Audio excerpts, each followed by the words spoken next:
అందరికీ నమస్తే, నేను మీ రైడ్ విత్ విజయ్. మనందరి ట్రావెల్ బకెట్ లిస్ట్ లా థాయిలాండ్ తప్పకుండా ఉంటుంది. కానీ మీలో ఎవరికైనా తెలుసా మన ఇండియన్స్ ని థాయిలాండ్ లో ఎలా దోచుకుంటున్నారో? ఇండియా నుంచి థాయిలాండ్ కి ఫ్లైట్ టికెట్ తక్కువ ఉందని వెంటనే బుక్ చేసుకొని వెళ్ళిపోతాం మనం. కానీ అక్కడికి వెళ్ళిన తర్వాత మనకు అర్థమవుతుంది థాయిలాండ్ లో మనం కొనే ప్రతి ఒక్క వస్తువు, తీసుకునే ప్రతి ఒక్క సర్వీస్ మన ఇండియా కంటే 3 times ఎక్కువ ఉంటుందని. జస్ట్ ఎయిర్పోర్ట్ నుంచి 20 kilometers ట్రావెల్ చేయడానికి 1000 baht అంటే మన ఇండియన్ రూపీస్ లో 3000 రూపీస్. ఒక్క పూట ఫుడ్ తినడానికి పోతే 500 baht అంటే మన ఇండియన్ రూపీస్ లో 1500 రూపీస్. బేసిక్ గా మనలాంటి ఇండియన్స్ థాయిలాండ్ కంట్రీకి ఒక మేజర్ రెవెన్యూ సోర్స్. అండ్ మన ప్రతి భారతీయుడు రక్తంలో ఒకే ఒక కామన్ థింగ్ ఉంటది, ఎంత ఖర్చు అయినా తగ్గేదే లేదంటారు. అన్నిటికంటే నాకు చాలా బాధ అనిపించిన విషయం, ఈ దేశానికి మన భారతీయులు ఒక మేజర్ రెవెన్యూ సోర్స్, కానీ ఇండియన్స్ అంటే వీళ్ళకి ఇంత రెస్పెక్ట్ లేకపోవడం. నేను మోసపోయినట్టు ఇంటర్నెట్ లో ఉన్న వేల మంది ఇన్ఫ్లుయెన్సర్స్ ని చూసి మీరు మోసపోకండి. సగం బట్టలు వేసుకున్న అమ్మాయిల కోసం 2 గంటల సుఖం కోసం మీరు ఒకవేళ థాయిలాండ్ ప్లాన్ చేస్తే మాత్రం మీరు మీ టైం, ఎనర్జీ, మనీని భారీగా కోల్పోతారు. ఒకవేళ మీలో ఎవరైనా అనుకోవచ్చు మేము టైగర్ ని టచ్ చేయడానికి, టైగర్ ని చూడడానికి వెళ్తున్నాం అని చెప్పి. They are just big fat cats.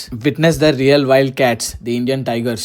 ఇండియాలో వెరీ గ్రేట్ నేషనల్ పార్క్స్ ఉన్నాయి. వైల్డ్ సఫారీకి వెళ్ళండి, రియల్ టైగర్ ని చూడండి. This is not my personal experience in Thailand, this is in person experience of every Indian in Thailand. Thailand లో ఇంకొన్ని మంచి విషయాలు కూడా జరిగినాయి, వాటి గురించి వచ్చే రీల్స్ లో చెప్తా. ఈ వీడియో కనుక నచ్చితే తప్పకుండా లైక్ చేయండి. థాయిలాండ్ వెళ్దాం అనుకుంటున్నా మీ ఫ్రెండ్ పేరు కింద కమెంట్స్ మెన్షన్ చేయండి. మరిన్ని ఇలాంటి వీడియోస్ కోసం ఇన్స్టాగ్రామ్ ఇంకా యూట్యూబ్ లో రైడ్ విత్ విజయ్ ని ఫాలో చేయండి.